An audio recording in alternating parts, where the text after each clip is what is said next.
right, guys. So I guess we could start now. I decided to do a later live stream this time. I wanted to see how the turnout would be, maybe more people, because I've noticed in my past live streams, a lot of people started joining just as I was finishing the live stream. So I'm just curious to see how it works out. Plus, I knew I was going to be a little busy today. I am at work, so I figured might be a better time for me. So, okay, we're gonna set this off. Let me go through. See, welcome, Austin Nance is in the room. We got Wheeling Lake Erie, and we have Aaron Davidson so far. Not a lot of people yet, so I'm gonna talk a bit about the race on Sunday, and I'm gonna see if you guys have anything you want to talk about or any questions you have, I'll try to answer that. So let's get started. Wheeling Lake Erie asks about if there's any updates on IndyCar or NASCAR games. The answer is no. I have been checking. The only thing we've heard, and this came from, I'm sorry, I forgot his name. But the guy that's been getting the leaks from motorsport games, the only person who's been reporting, um, supposedly, I did a video, I released it recently, talking about supposedly there were like no less than six people who contacted him. Mike Straw, I'm sorry, I always forget things. But Mike Straw, they supposedly contacted him just to tell him that morale is super high at motorsport games and everyone's excited. But they never actually talked about anything in detail. There's no news. In fact, that DLC that they said was going to come out is still in limbo. We know nothing about what's going on with that. So yeah, it's a big nothing. That's all propaganda, in my opinion. Why would these random people all call Mike Straw just to tell him how good they feel about the company? And they don't give any detail as to what specifically uh, is the reason. They just feel better. Now, even in the best case scenario, if you want to say, yeah, these really are people who work there and they feel so much better now that they just had to get in touch with um, this one journalist, right? Just to let them know, even if you want to believe these are real people and that they really genuinely wanted to express this for no apparent reason, the only conclusion you can draw from that is that this only means they hated Dmitry Kosko that much that the fact that he's not there anymore is such a big deal to them that they have to scream it from the rooftops. That's the only conclusion I can get. And that's considering that these are legit people who weren't coerced into making this call or getting in touch with Mike Straw.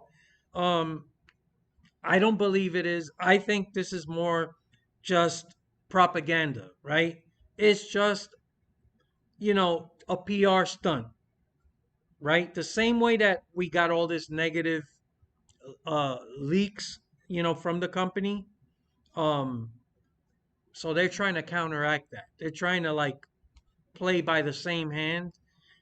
I don't see how this benefits them unless they think that any potential investors may look at this and say, "Oh, things are looking up. The workers are happy, right?" We don't even know how many people are there actually working on anything. They've gotten rid of so many people. There is no actual information on what's going on at Motorsport Games. Um, Even IndyCar, they're like that the next IndyCar game, there's nothing there either. So until they actually come out with any real information, that's all I could tell you guys. So yeah, Wheeling Lake Erie says anyone else buying F1 23 or F1 Manager. Uh, I'm not doing it because I'm not into open wheel. I don't. it's just not for me, right? So I don't know. I'm sure someone is up there. Yeah, Mike Straw, Austin confirmed. Yeah. I got a bad memory. I don't know what it is. Sometimes if I'm gonna do something, like if I'm gonna go to the store or run an errand, I literally have to write on a piece of paper, like what it is I'm supposed to get, because I'll forget. I'll always forget something. I don't know if it's early onset dementia, Alzheimer's, or I don't know what it is, but I've always had a bad memory, so that's nothing new. Okay, so Aaron Davidson, what's up, man? We have a new NASCAR game coming, 23. I used to watch you back in the day. I was wondering what happened. Uh, oh, do we have a new NASCAR game? There's no news at all on any game, even though for about a year and a half, right? They claimed that they were working on a brand new game from the ground up. I told everyone from that moment they were lying. There's no way they can come out with a new game in 1 year, because at that time when they first announced it, they were claiming it was going to come out in the middle of the summer. Okay. This was last summer. And I told everybody it's not going to happen. None of it made sense. They were full of shit. They were bullshitting people. Then, when the fall came, then they revealed, oh, now that they released the last bullshit update for the Ignition game, and they were still pushing this idea that they were going to release the DLC to the Heat 5 uh, game. They announced that was being delayed, and that then at that time they were starting to develop the next NASCAR game. Again, they were lying again, even though they had said 6 months before that they already started on the next game and that it was going to be a whole new game built on a completely different platform. Um, they were full of shit. The whole time they're just fucking lying and lying. And I told people, well, what happened in the past 6 months that they led people to believe that they were actually working on this game? Nothing. So I don't think they're working on anything. I think they're full of shit. Just like they've told people that the IndyCar game is already in a playable state, they haven't revealed any information on that. So I just want this company to die. I don't look forward to anything they have to release. I'm not giving them a dime of my money. Um, I don't know why people would support them buying this DLC, to the Heat 5 game that people are waiting for. These people don't deserve to be rewarded. But there's people out there, and there's people excited when now that we got Stephen Hood as a new CEO, and they were like, "Oh man, and look at the morale," and it's crazy. It's just people don't learn. You could give them shit in a box year after year after year, and then the next year they'll be there waiting, and they'll actually believe that it's going to be different this time. If you follow Madden football, uh, they're doing the same thing. EA claimed that this is the year. They know how important it is to get it right this time, and that this was a make or break year, that they understood what was at stake. They just released a trailer and everybody's shitting all over it because it doesn't look any different from the previous game. And already people are catching all kinds of bullshit and lies, and it's just people, you keep giving these people your money. There's no incentive to change. So yeah. Let's see. AC, welcome. Even if they did release the update, it's not like it's current. It's literally 2022 DLC, and they're still trying to take your money. Absolutely. Cool Cat. Hey man, how's it going? Welcome. So people are starting to show up. I was getting worried that a later start to the live stream was going to be bad, and it might still not be a big showing, but people are starting to show up. Also, give me your thoughts on this later start. If it works for you, what do you think? Yeah, let me know, man. So yeah, it's already outdated. It's the DLC is outdated, and the game is super outdated. Um, and it just goes to show you they can't even fucking release this shit. Keeps getting delayed. It's just push back, push back. They're not releasing any information. They're not even do the bare minimum that they can do as a company, right? Hey, what's up, Die Hard? Welcome. All right, people are starting to show up. Let's see. So yeah, um, the DLC to an outdated game, it's is, and they can't get even do that. They can't give people legitimate updates to just let people know. Cool Cat says, "Don't mind the later start. Just woke up from a nap." Okay, man. All right. Um, Sounds good. So yeah, um, it's just insane. And but you still see people excited and waiting. And I promise you, even if it takes another 6 months and they release that DLC, there's gonna be people there with their credit card in hand, waiting to just hand over their money. Um, I don't know, man. The gaming industry is probably filled with the most lemmings, right?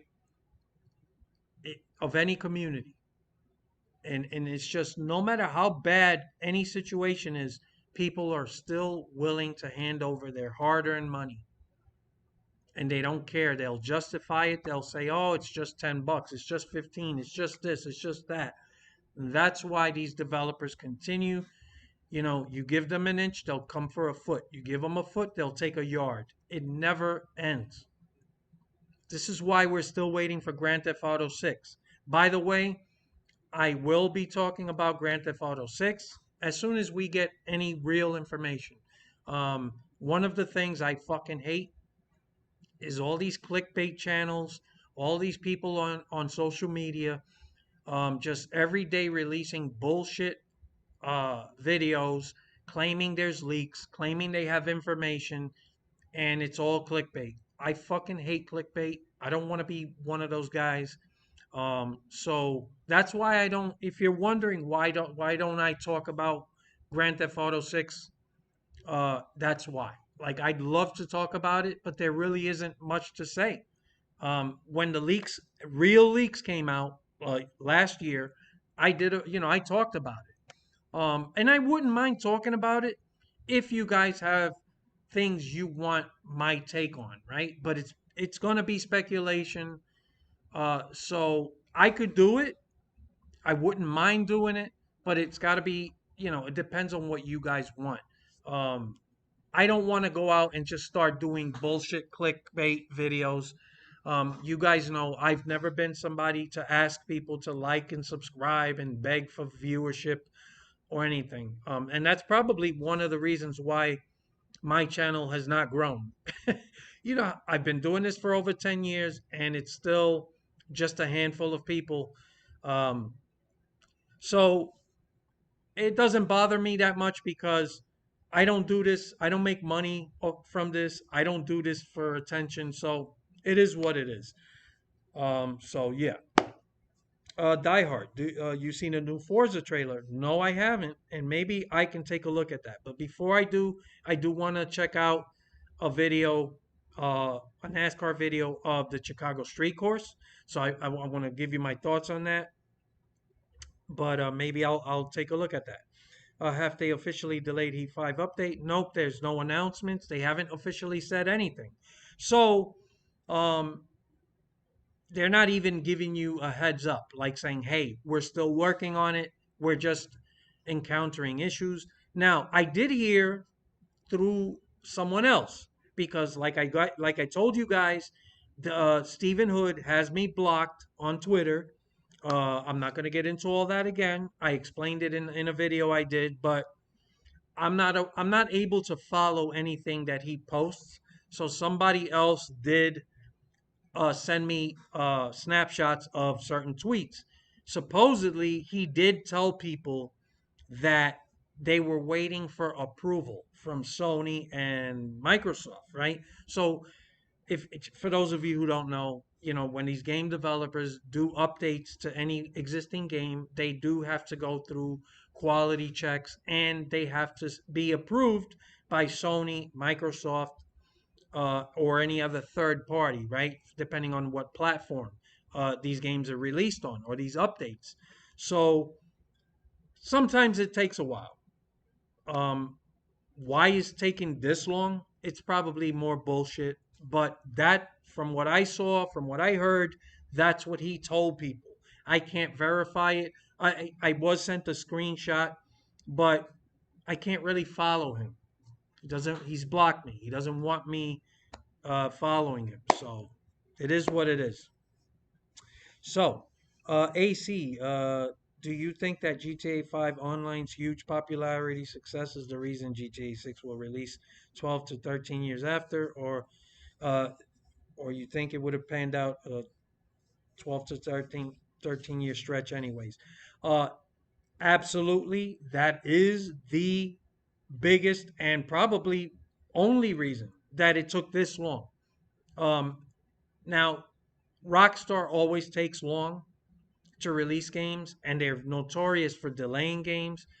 They are, first of all, they don't do small games. The games they do are always massive projects. So, to their credit, I know a lot of people hate it. They hate waiting, they hate the delays, but you can't argue with the final results. They always deliver. I am a fan of their work. I hate the waiting. I hate the delays. But at the end of the day, when you're doing it for the right reasons, I support it.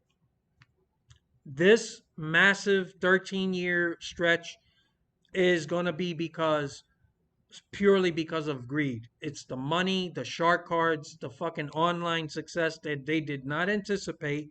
When they released that game, they were obviously anticipating a huge success. Never in their wildest dreams did they think that this could be something they can milk.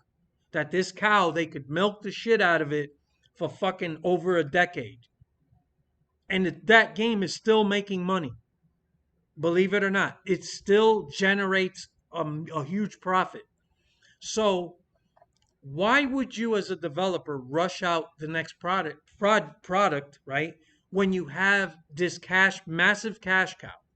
So you know that now you can take your time and keep working on this other project and prepare it for the next cycle, because now GTA 6 is going to be at least a decade product.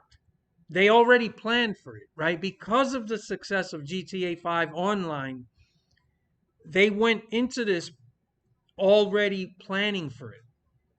And that makes a big difference. Now, is it all bad news? No, and I'll explain why in a second. So, um, it's bad because, of course, after 3 years, usually you want a new game, right? Um, Very few games out there you can just play for more than 3 or 4 years and just be like, I'm okay with this. At some point, you want something new, right? Um, so on that end, it's not good. But if they're pre-planning with Grand Theft Auto 6 on a decade, at least a minimum of a decade of playability, what they're talking about is obviously not story mode, right? They're talking about online. Now, why do I think this isn't going to be as bad as like with GTA 5 is because GTA 5, they can't do certain things that it needs, right? For me, the biggest thing of any Grand Theft Auto game, for me, the most important thing has always been the atmosphere, the map. To me, that's the hero, right? It's that playground that you get to play in, right? That you get to do all kinds of crazy stuff. That is the biggest, most important aspect of a Grand Theft Auto game, bar none. And it Whatever comes second is no, it's not even close. So, why does Grand Theft Auto 6 have a bigger payout, I should say, like for a long 10-year project? Because they, this is just based on leaks of a patent uh, that they got for the ability to add. How do I explain this? They're something that they a technology they have, right? And I'm not going to do a great job of explaining it. They're going to have an ability to expand the map itself, right? So that, I guess, I'm just guessing here, every couple of years, right? They can add an expansion map to the existing map, right? They can't really do that right now. And I forgot where I saw this, but they have a patent on it, whatever this is, and clearly this is about not just Grand Theft Auto 6, but future games. How do you expand the playability of an online product? And the best way to do it is the map, the atmosphere, the environment. You get tired of exploring the same fucking areas, right? Everybody knows the Grand Theft Auto 5 map by like the back of their hand. There's nothing new there. So you can add all this content that they have been adding through the years, but you only get so much playability out of it because it's repetitive, right? Even when people finally got all of these heists, right? Remember that was the big thing. Oh, when are we getting all these heists?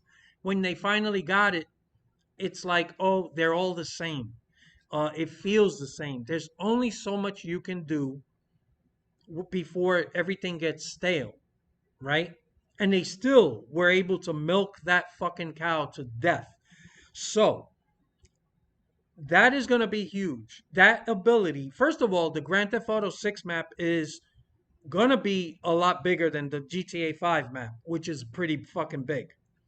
But there are other aspects of Grand Theft Auto 6 that I do want to talk about, but I don't want to turn this whole live stream into that, just that, because I know what's gonna happen. I'm gonna start yet talking, and it's just gonna drag on, and 40 minutes later, I'm still on it. But hopefully, you understand where I was going with that. But that's definitely why we've waited so long. It's the success of online. Everybody knows it. They're still making money off of it. So what's the incentive, right? If it wasn't for that success, they would have pushed Grand Theft Auto 6 out. We would have had it already. Maybe two, even maybe 3 years ago. However, this might be a blessing in disguise because it's not rushed, because they took all this extra time and resources to put into it, we're going to end up getting an even better product. So I'm looking forward to any information that comes, and if and when it comes, I'll do videos on it. I will talk about it. So let me move on from that for a second. Andrew Rye, welcome. He says, "Hey Disco, iRacing in Gen 4 car was a rough one. Couldn't hold on, crashed, and now my car is junk." Where are they racing? Yeah, that Gen 4 car is no joke, man. It's a handful. It's a fucking handful. And at certain tracks, forget it. I don't even bother. Like there are certain tracks where I'm not comfortable with, and I know going in, I'm not going to be able to even hold on to the car, so I don't even bother with it. Can never save it once they spin. Yeah, man, to a lot of horsepower, and those cars, yeah, they didn't have that much grip. That's what made them, great, right? But yeah, some tracks I don't even bother. Wheeling Lake Erie, will we get the Chicago Street Race with NASCAR 23 update? No. Um, no, that's not going to happen. If you're talking about this DLC that's supposedly coming, absolutely not. They're not doing tracks or anything. This update is a skin of the fucking the new car, and you're not going to notice a big difference. Oh, Alec the Flexer, welcome. Nice to see you too. They said GTA 6 is expected to sell 25 million copies the day of release. Yep, they're gonna break records. It's gonna be insane. Um, I I don't know how they're gonna get through that day without major crashes happening. When you have that many people downloading digital copies of a game, it's I don't know if they're ready for that, but I'm gonna be one of those people crashing the internet. But man, I'm excited. I'm looking forward to it.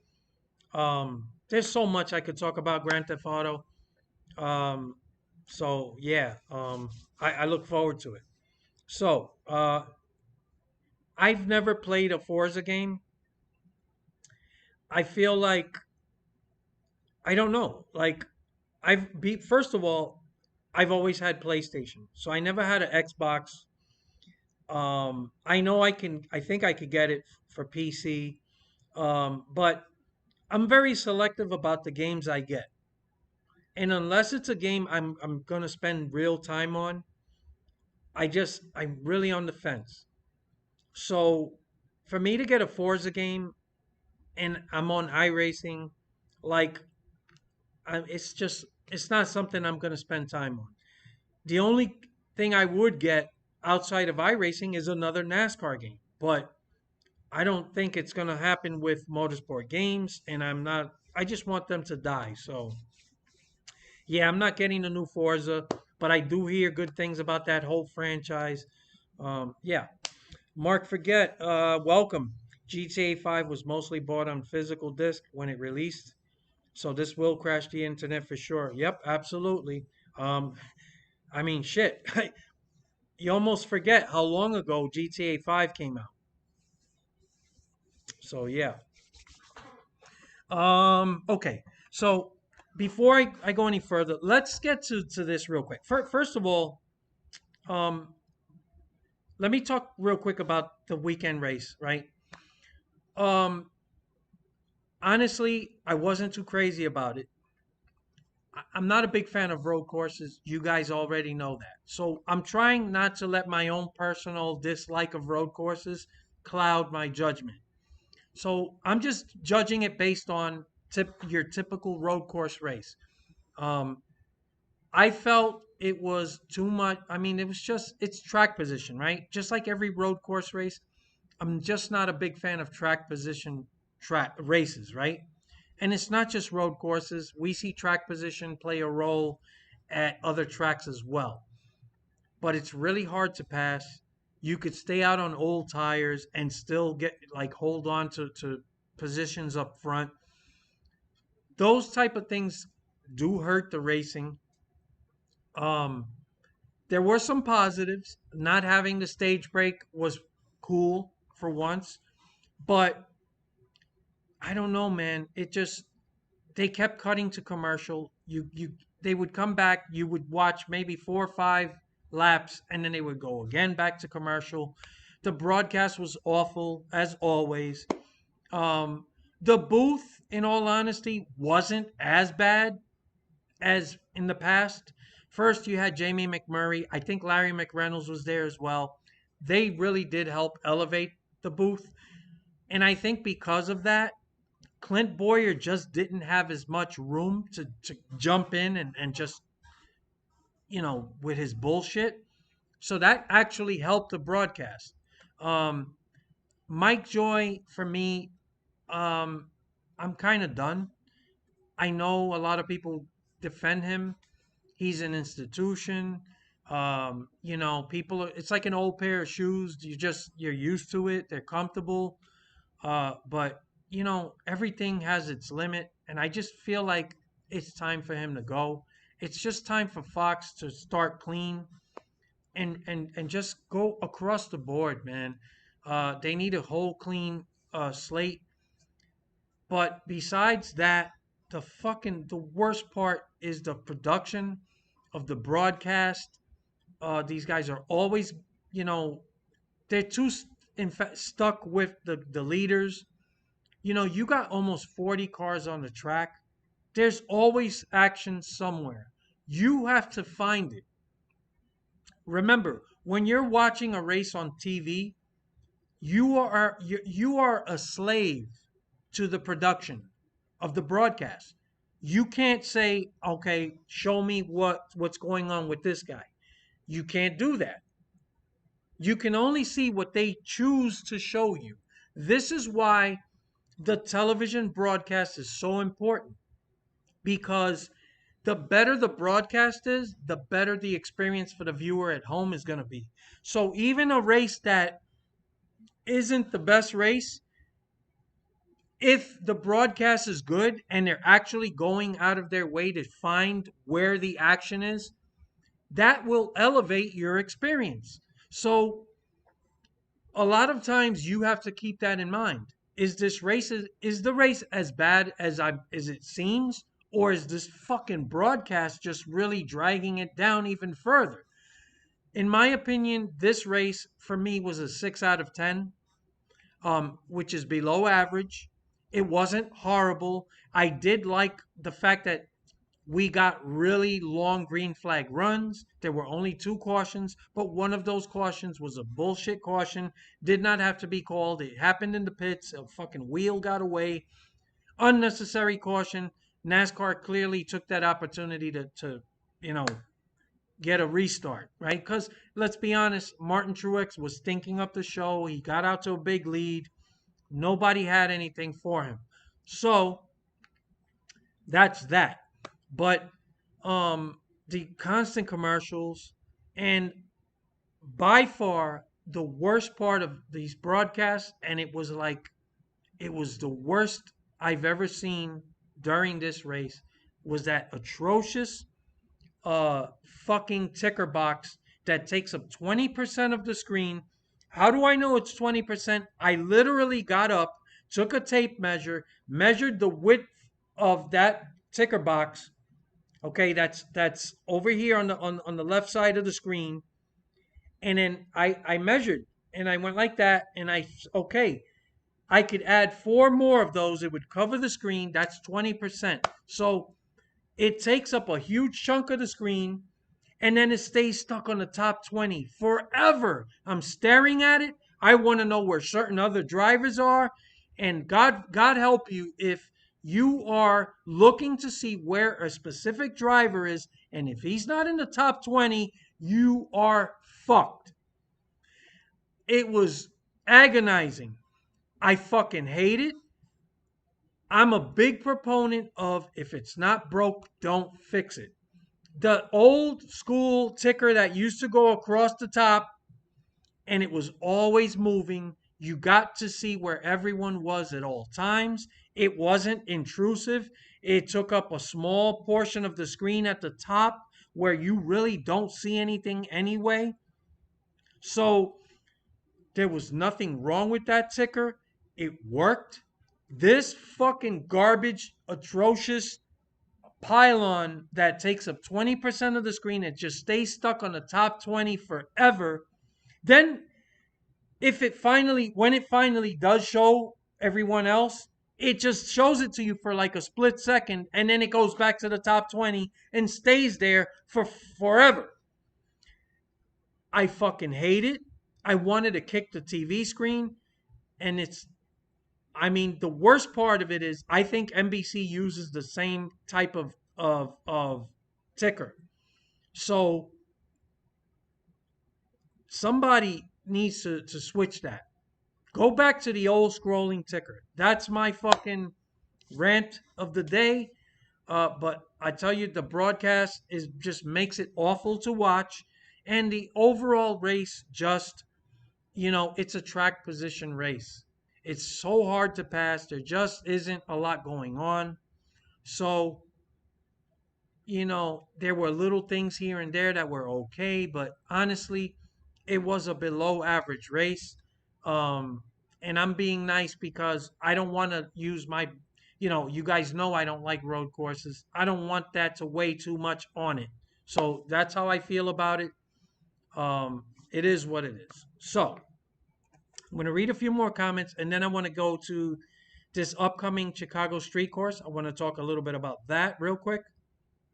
So, okay, so Cool Cat, Rockstar servers all already suck whenever GTA 5 updates release. I wouldn't be surprised if they don't release the online for GTA 6 until after a couple of weeks, like they did with GTA 5 to keep the traffic down. I do remember that. I don't know. I think this time they're gonna be better prepared. I think they're prepping for this, right? Um, I do think they're still gonna have issues. Another thing that I heard is they are not using dedicated servers. So I don't know what issues that's going to have. And, if you're going to be peer to peer system, so I don't know, man. That's a huge, huge thing that I'm kind of that's it's in the back of my head.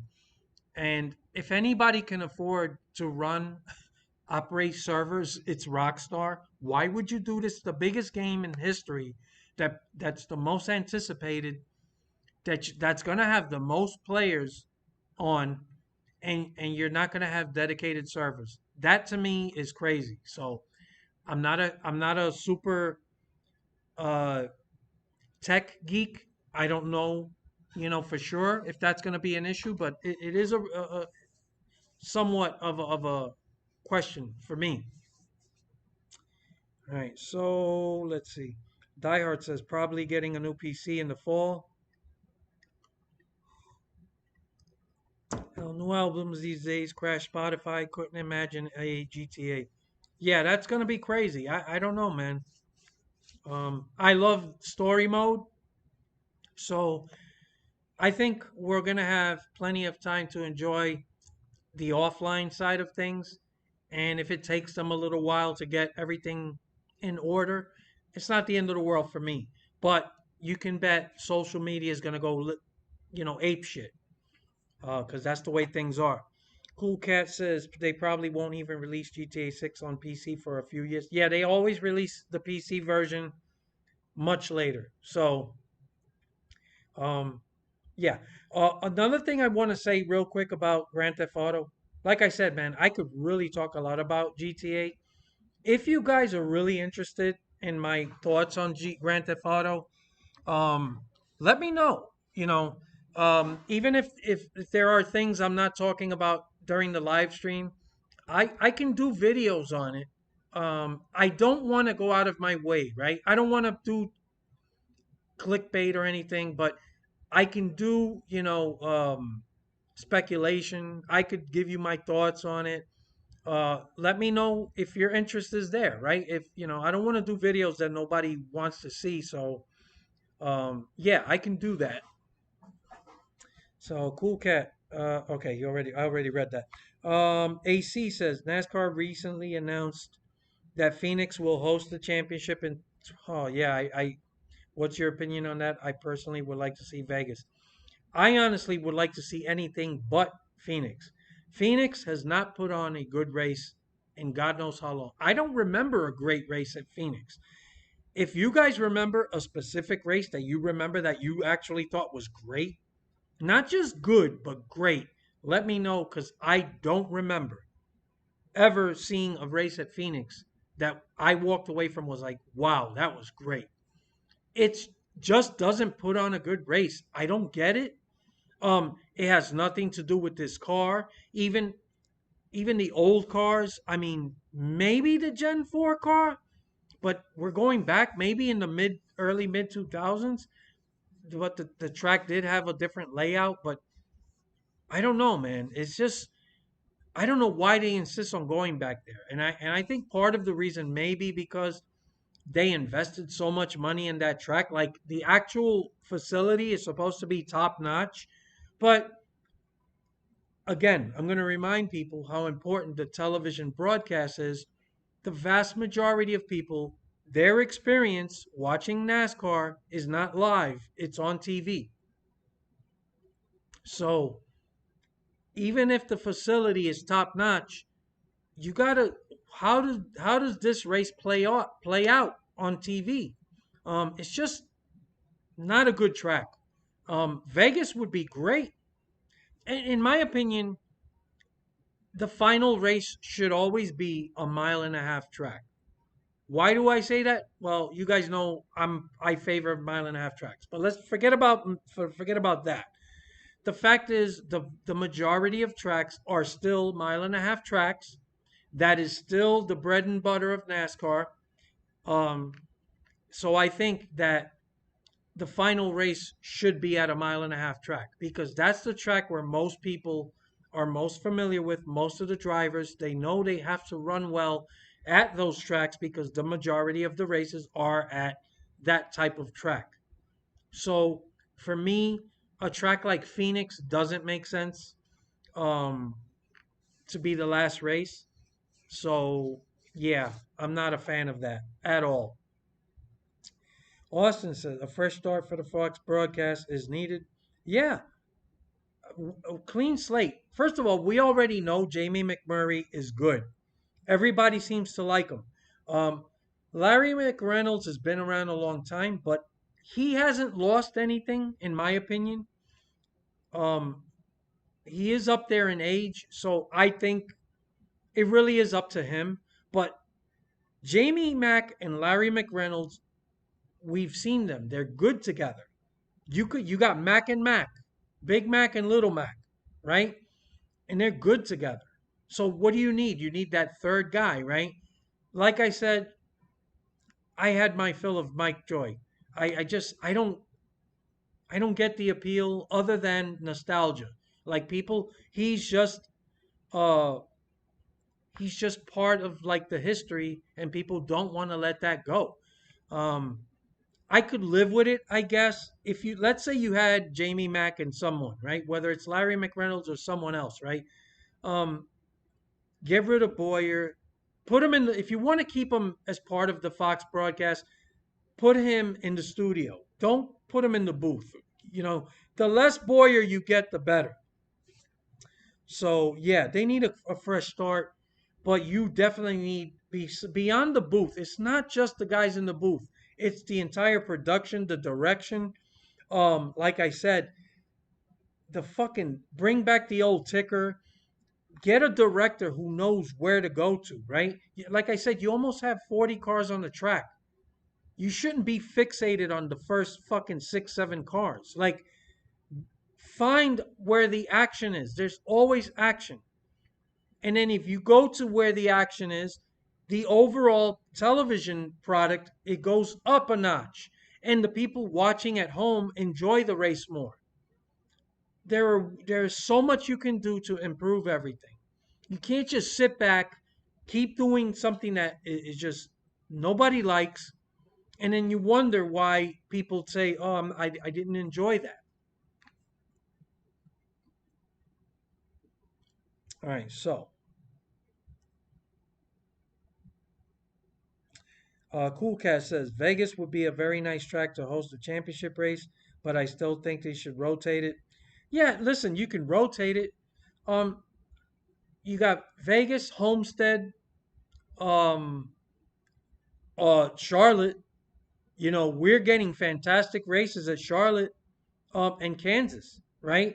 You got a bunch of tracks that would all put on a good show. Like these, especially with this car, like you can there's a lot you can criticize about this car, but it puts on a good show at mile and a half and 2 mile tracks. It really does. So yeah, rotate it. I don't mind. Austin, I missed through the field rundown. Thank you for bringing that up. I've talked about this in the past several times. There's no through the field anymore. They used to do at least two of those during the race, and then they would show if something happened. They always had these animated cutouts. Like things are supposed to get better with time, not worse. So you left the scrolling ticker across the top, and you brought this garbage, and there's no rundown through the field segments. Um, there's so much you can do to improve things, and it's just like they're walking away from things that worked in the past for what? For a clown show. It's just I look forward to NBC, and they're not perfect. Believe me, there are things you can criticize, but I love the booth.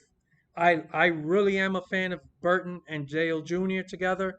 Um, they're more enthusiastic, and it really feels authentic. It doesn't feel forced, and they give you really good insight.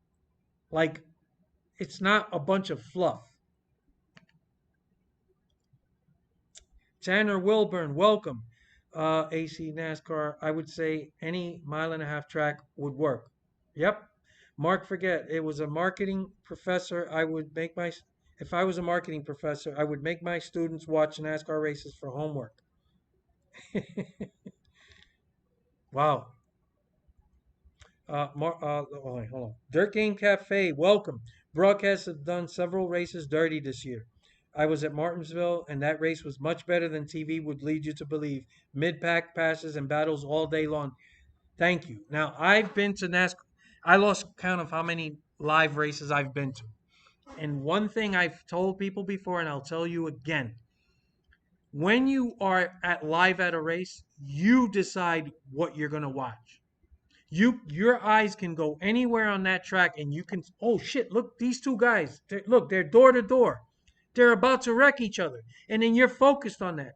Then all of a sudden, oh shit, what's going on over here? So you can you decide what you want to see.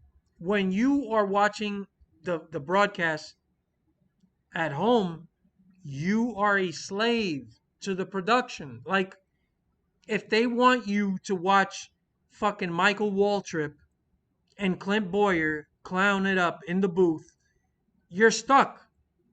Meanwhile, there's shit going on, and you're like, why are you showing me this?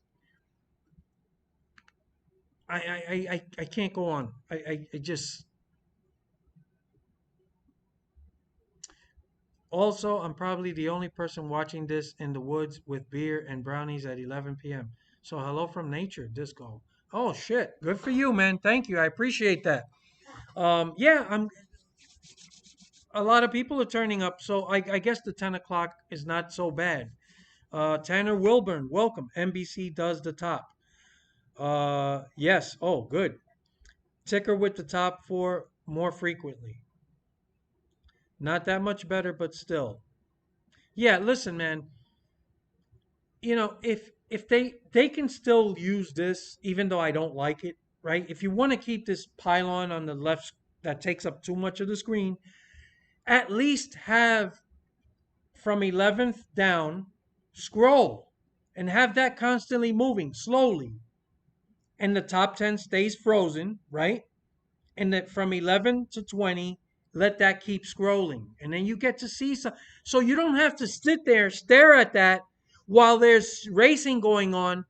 You're focused on that because you want to see where somebody is on the track, but the shit's not moving.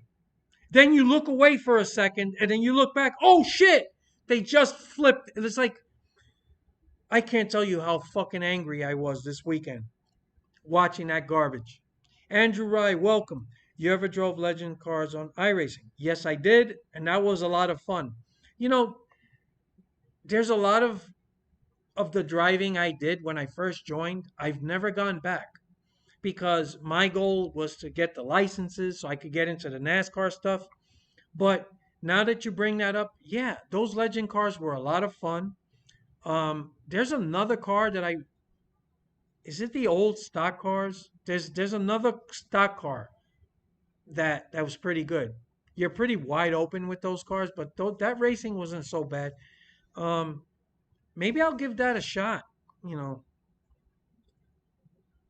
it's been a while. Yeah, it's been a long time. I think it was the first couple of months I was on iRacing. I did legend cars a lot, and that was it. Tanner says, I like road courses. The problem is they go to the ones that really stupid turn ones. Thank God we never had and under 10 go to restart at Road America. Thanks for bringing that up. Okay, listen, I wanted to show you guys this. I want to talk a little bit about um, Chicago Street Course, right? So before I show you we're gonna see this quick video. They're gonna show you a tour of the street course. Um, Now, I already said I think this is gonna be a shit show. I'm not looking, I wasn't looking forward to it, but I'm gonna be honest. After watching this, I'm not saying that I'm dying to see it, but it did pique my interest. And I'm not so down on it as I was earlier. When I first talked about the Chicago street course, I was worried because I saw the map, right? The flat over the head map, and I saw the layout. And I said, okay, I see long straights with 90-degree turns. And I'm like, that is the last thing I want on a road course because that's a recipe for disaster. You're going to be going at super high speed because of these long straights, and then you got to brake at the last second and then make this super sharp turn. That is a recipe for disaster. So I'm thinking of places like the Indy Road Course. The first of all, the whole layout of that road course sucks. I just hate it. Um, I That's a shitty road course. But even if you say most of it's okay, turn one is the worst part. You got that super long straight into a funnel. It's just a tiny turn with no room. It's a funnel. So you get 40 fucking cars dive bombing into a funnel, it's going to be a disaster. Just like Coda, turn one. It's a funnel, and that turn one, it's an even sharper turn than the one at Indy. And then it looks like a bunch of shopping carts just ramming into each other, going to the only cash register that's open. So it's a shit show. So when I saw the layout of the Chicago course, right? When you look at just the on paper, it looks similar. It's like, what's this? It's going to be the same thing. However, I'm going to show you right now this video. So let's take a look at this. It's just 2 minutes. Listen and watch. First skyscraper, first Ferris wheel, and now the first ever street race for NASCAR is happening in Chicago. Here in the center of Grant Park. Let's go check out the course. We're standing here on the corner of Columbus and Balboa, which is going to be both turn 1 and turn 6 here of the course. So imagine coming down from start finish, cars coming this way, a full field, hard on the brakes, left turn. Here we are approaching turn 2, coming straight up Balboa Avenue, right towards the lake, hard right turn, straight towards the museum campus. Turn 3, coming fast, down here into this long sweeper past the museum campus as we make our way towards Roosevelt in turn 4. Above me is the braking zone for turn 4, right here on the corner of Grant Park. Turn 5, cars are going to be coming down Roosevelt, making a right hand back on Columbus, headed up towards turn 6 at Balboa. At turn 6, cars are going to be coming up Columbus, making a left hand turn onto Balboa towards Michigan Avenue. Here we are at turn 7, coming down off the slight elevation of the Balboa Bridge towards Michigan Avenue, then rocketing north against the skyline of Chicago. Turn 8, one of the most interesting parts of the track. Here we are at the Congress Plaza. So this is turn 8, 9, and 10. So cars are going to be coming down Michigan Avenue, making a right-hander, and then moving through the plaza on their way to turn 10. Drivers coming down Congress Plaza, that short elevation change back onto Michigan Avenue, right turn at Jackson, that's turn 11. Finishing up on Michigan Avenue, making a right-hander on Jackson back towards the center of the park. Final turn, turn 12. Drivers coming up Jackson, back onto Columbus towards start-finish at Buckingham Fountain. And here we are, back in the center of Grant Park at the start-finish line again. And that's the Chicago Street Course. I know that we're super stoked about NASCAR bringing the first ever street race to Chicago, and we hope you are too. We'll see you on race day. All right. So, okay. So, I'm not saying that I'm looking forward to it, and I'm not saying it's going to be good. I still think the potential for it to be a shit show is there. No doubt. However, actually watching the street course, how it really looks, and they're giving you these actual, you know, better angles of what's really there. I have to admit, I am curious. Okay, I am curious. I still see problems, potential problems, but one thing I've noticed, and I'll show you in a second. The streets are not as narrow. There's two turns I saw that, yeah, it could be not really a funnel, but close to a funnel. But the streets do seem they're wider than I thought. Put it that way. Um, when I didn't actually see it, what it's really looks like, there is it's a little wider than I thought, and that is a positive. That being said, let's take a look at turn one. Hold on a second. So yeah, you see the hold on.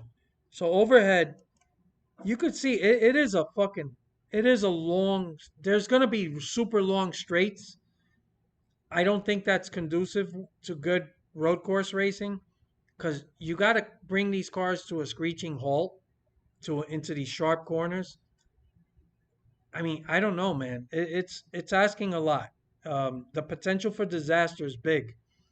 But let's see turn one.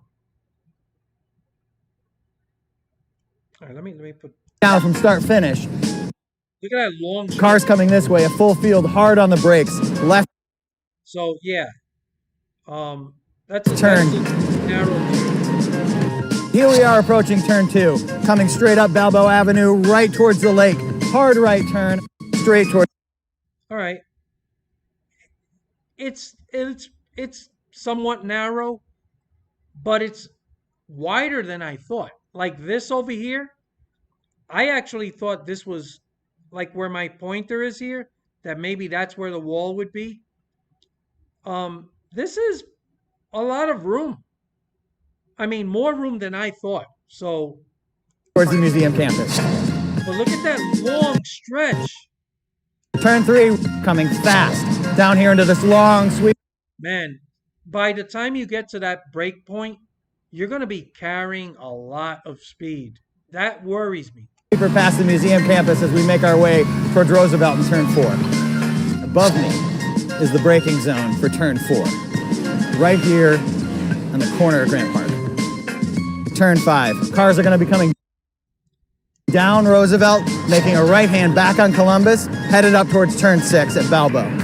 At turn six, cars are going to be. That looks pretty narrow, but again, not as narrow as I thought. I don't know why I was picturing something even more narrow. So it's not so much that I'm saying that it's great. I'm just saying it's not as bad as I thought in terms of the corners, right? The how wide they are. However, look at this long straight.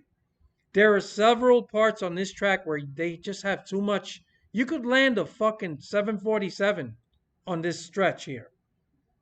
So I don't think that makes a good road course. Like, I think good road courses have more turns, more, it's just, you can't give these cars that much of a straight.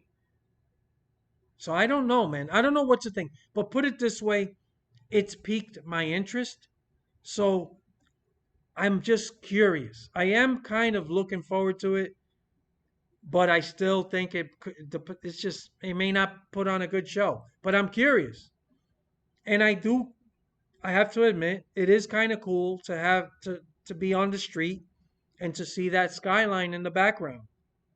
It is kind of cool. It's still a gimmick, so I don't know. I'm just curious. Like I am curious. I had to admit that.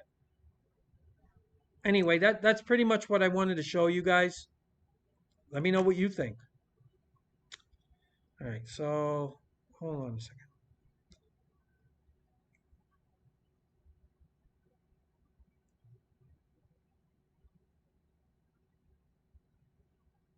All right.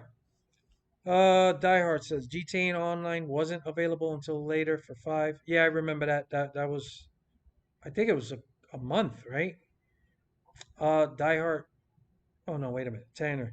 2017 Fall Phoenix was pretty fun, and I remember the Fall 2012 being interesting. Yeah, my memory isn't that good, so I don't know. I don't remember those races. Die Hard, Kansas. Yep, that's one of my favorite tracks. Um, or Martinsville if they can get the package right. You know what the thing about Martinsville is? I do like Martinsville, and I've seen good races. But Martinsville is also a track position track. I don't want a track position type of racetrack to be the last race because you really can stay out on old tires and hold people off. It's those type of tracks. It, I don't know. It could be hit and miss. Like I said, we've seen good races there, no doubt. And I actually even enjoy racing there, right? Um, I don't know. I don't know, man. I like. I think it's the safest thing. Rotate mile and a half type tracks. Um, for the final race. That's what I would do. Cool Cat says 2011 fall race at Phoenix before they reconfigured it. Also, 2016 and 18 had decent races, probably a few more. Phoenix can be good. It just sucks since the most recent configuration. Yeah, plus, whatever they did to the short track package this year, it's not enough. I haven't. The only short track race that stood out this year that was really good, I don't think had much to do with the package. It had more to do with long green flag runs. That was Richmond. They ran long green flag runs. We saw green flag pit stops, and we saw tire wear because of it. So the whatever they did to the short track package is not enough. They need to do more, and obviously adding some horsepower would help. So Andrew Wright, any thoughts on NASCAR's run at 24-hour Le Mans? I didn't follow it, but I did, read up on it, and I saw clips online. I think it was impressive. I heard they outran most of the other classes in terms of speed. Unfortunately, I would have liked to see at least two more, cup cars involved, so that at least you could get something more competitive going. But they ran, I think, correct me if I'm wrong, they completed 22 of the 24 hours. I don't know what the final issue was, but yeah, your first time, the 24-hour of Le Mans has always been a huge test for any manufacturer of or any make of car.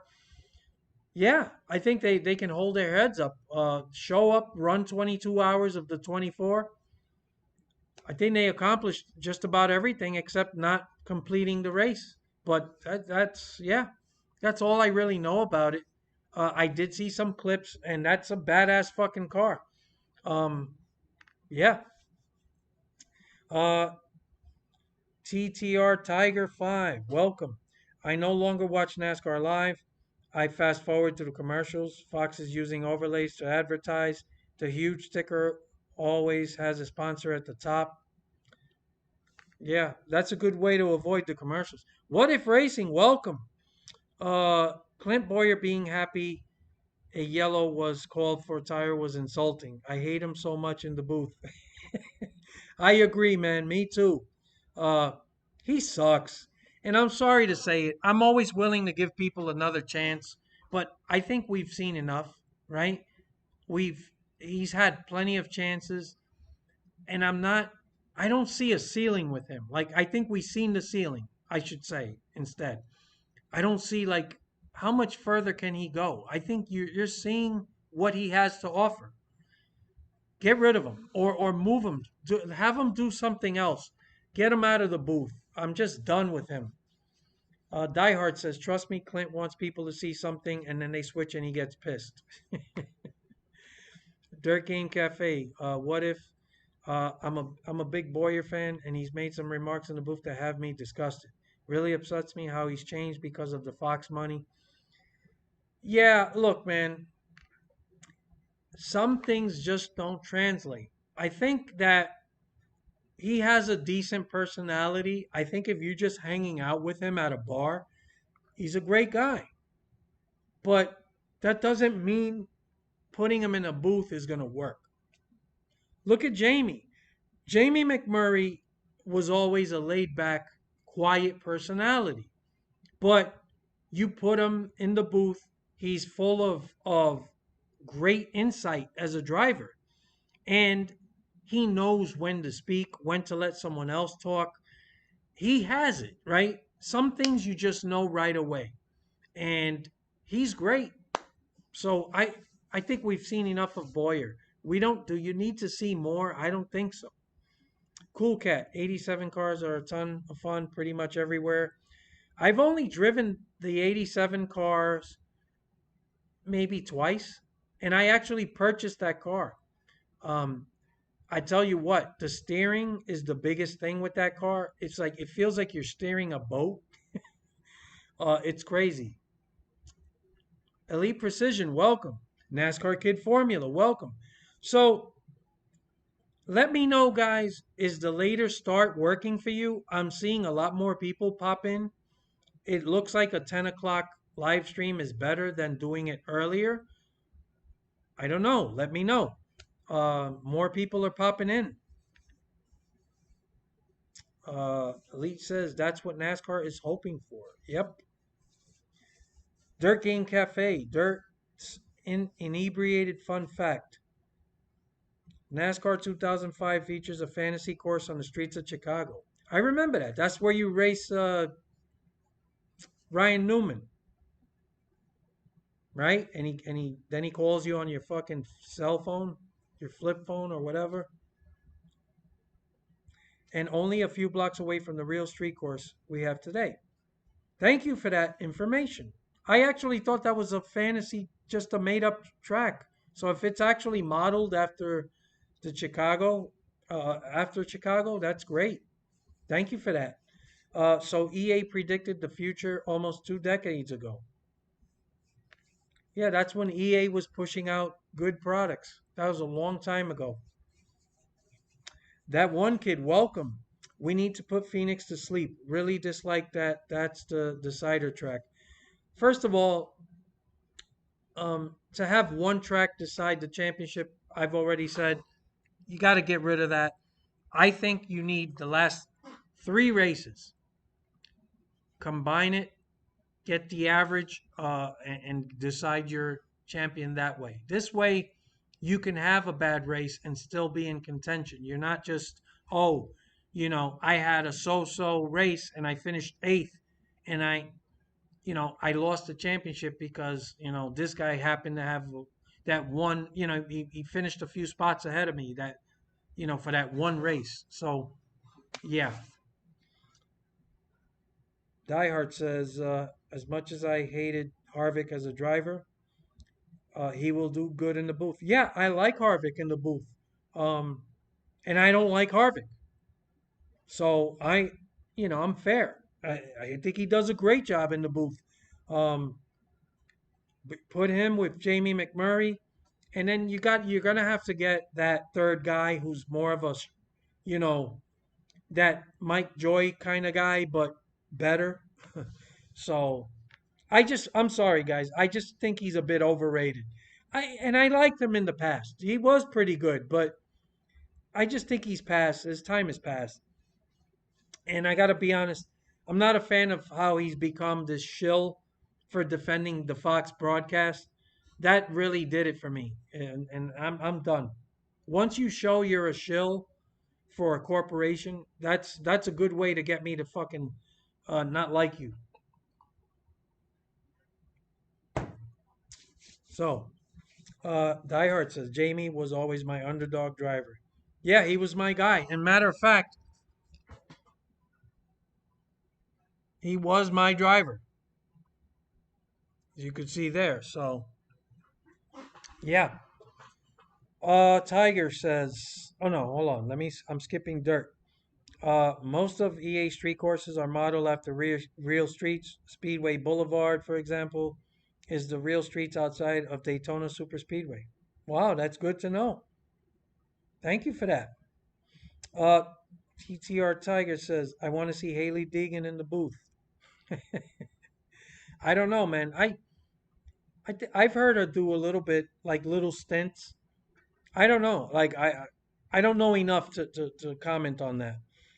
Dirt Game says also once Michael Waltrip retired, I said whoever wins the 500 is my new driver. Jamie Mack won, so I was pulling for a while. I'd be fine with him in the booth full time. Yeah, the guy's good, man. He's good. He gives good insight. Andrew Rice says they did make it to full 24 hours. Oh, thank you for letting me know. I thought I saw somewhere that after 22 hours they had a problem. I don't know if I misread that. I don't know where I got that from, but okay.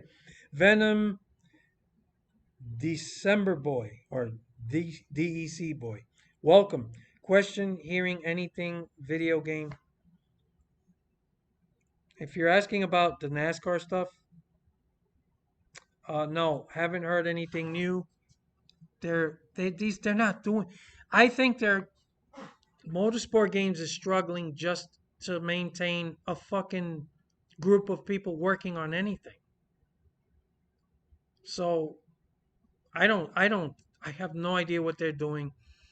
And if you really want to get people somewhat excited, you need to push out something like a roadmap, right? Remember that bullshit roadmap they did, but a real roadmap. Like give us detail. What are you actually doing? What is your goal with the game? If you don't give people actual details on what's happening, why should anybody give a shit?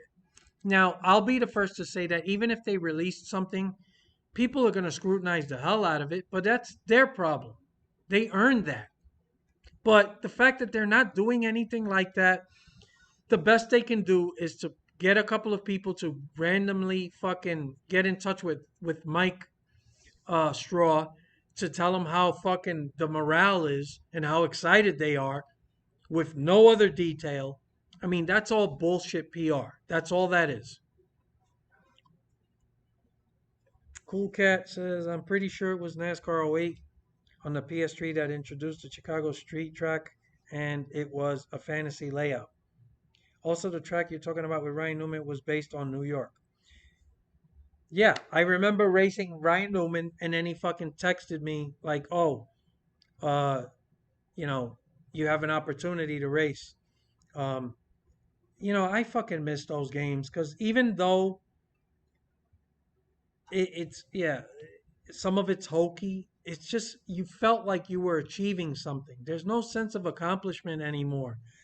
Um, I just can't believe we're at this stage all these years later and we're still fucking not getting a halfway decent NASCAR game. It's just insane to me. Venom, the EC boy, could you see iRacing buying them? Well, iRacing has already shown interest, but they're holding on to that license. They're just fucking and whatever the asking price is going to be insane. That whole company is a fucking shit show. iRacing is definitely interested. They just not they're I mean I don't they're not just going to hand over a fucking blank check to Motorsport Games, and nor should they. Just wait them out. Wait for them. They're going to fucking collapse. It's just taking a lot longer than I thought. Okay, Dirt Game, Cool Cat. 2005 had it. You had to enter a cheat code to unlock it. I just played at that track today. What console? GameCube. It may have been exclusive to GameCube, if I recall. I think PS2 might not have it. Very interesting, though. I believe you are correct. I ran Gen 4 car at Michigan. Oh, Michigan. I'd like to try that. That has to be a fucking fun race. If you could hold on to it. You got to drive with what they say, an egg under the throttle. Um, yeah. So guys, um, okay, I talked about the race on Sunday. You guys know how I feel. Um, yeah, I don't know what else you guys want to talk about, but I feel like it's a good time now to cut the live stream. Let me know what you think of this 10 o'clock start. I'm seeing more people show up, and this might be the most people I've had show up to a live stream. So this might be a step in the right direction. Um, Let me know what you think of the start time. Also, even after the live stream, in the comment section, whatever it is, let me know if there's anything you guys want me to cover or talk about, or you want my uh, opinion on that's not related to NASCAR. It doesn't just have to be NASCAR or NASCAR games. It could be other things, whatever it is. If you do have something that you want me or you want my take on, let me know. Um, yeah, and maybe I could bring it up for the next live stream or even do a video on it, whatever the case may be. So I want to thank everybody for coming. We had a much better turnout for this live stream.